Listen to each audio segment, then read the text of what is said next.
Hi, we're at 1050 West Wilson Avenue in uptown Chicago that used to be the theater district up here. And this building you're looking at is the Wilson Avenue Theater. And it was founded by Tony Licalzi and his son Mitchell. So I'll tell you a story that probably really nobody knows. So Tony Licalzi, he was born Antonino Licalzi in 1857 in Sicily, Italy. He was the son of Michelle Licalzi and Anna Shiro. So the Licalzi family moved out to New Orleans about 1860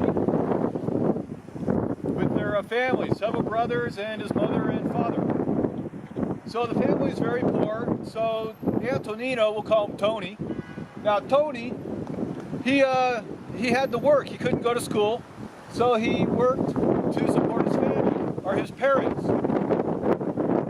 And in his idle time, he went to the racetrack, and he liked cooking, but he never bet on the horses. He liked cooking, and he started making sandwiches and peanuts and selling them as concessions at the racetrack to make extra money. But he was really good at picking horses, but he never bet on them. And eventually the owner said, why don't you bet on a few horses? So he did, and he won, and he kept winning. He's having a grand old time, and eventually the owner said, why don't you buy a horse? So he bought a horse called Ford, and he took Ford around, and Ford started winning.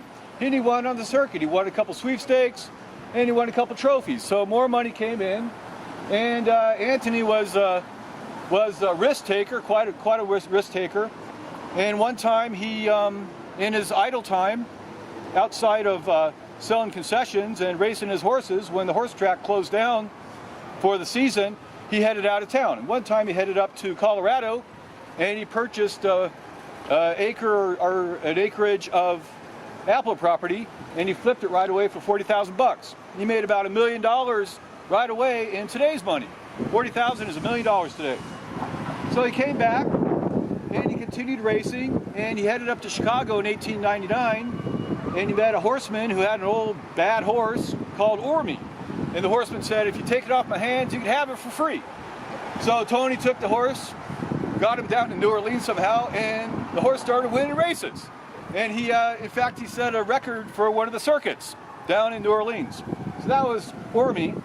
Now, in 1903, Tony married Elise Spohr Brown.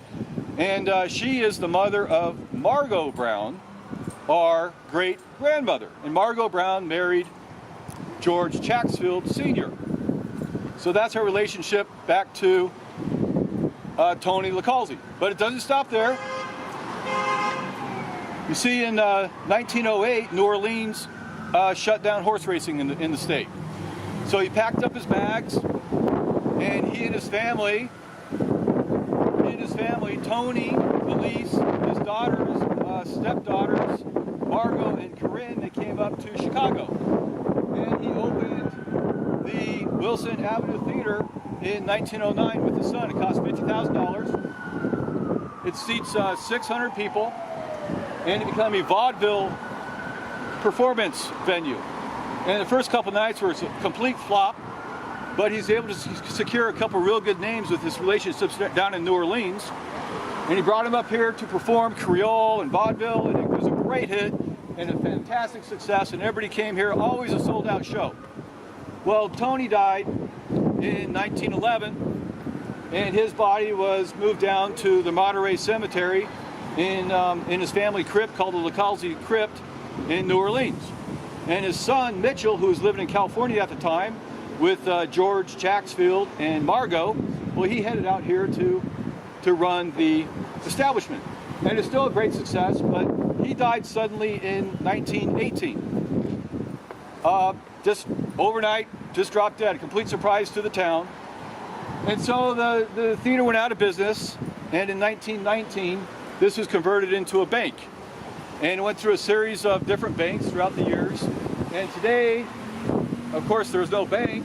It's a vacant building for sale or lease, your decision. So that's the story of the Wilson Avenue Theater that was founded by our great two times great-grandmother's second husband, Tony LaCalzi. Hope you like that story.